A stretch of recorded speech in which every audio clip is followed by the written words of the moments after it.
दोस्तों आज हमारे पास ये सियाज है, ये जब गाड़ी पड़ी रहती है ना तो ये लॉन्ग स्टेप लेके स्टार्ट होती है। तो इसमें प्रॉब्लम बताने वाले हैं कि इसमें क्या प्रॉब्लम है। जब अपन इग्निशन स्विच ऑन और ऑफ कर रहे हैं ना तो 1 नंबर इंजेक्टर से पेट्रोल आ रहा है, बहुत माइनर सा है।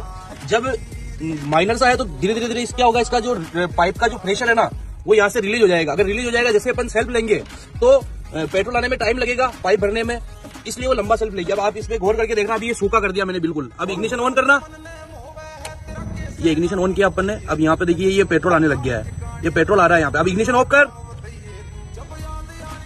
ये इग्निशन ऑफ किया।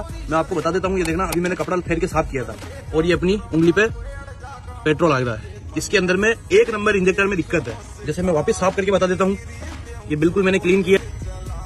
ऑफ कर, ठीक है, ये इसमें पेट्रोल आ रहा है बस। ऐसे ही कार नॉलेज वाली वीडियो के लिए हमारे चैनल कारजी को सब्सक्राइब करें।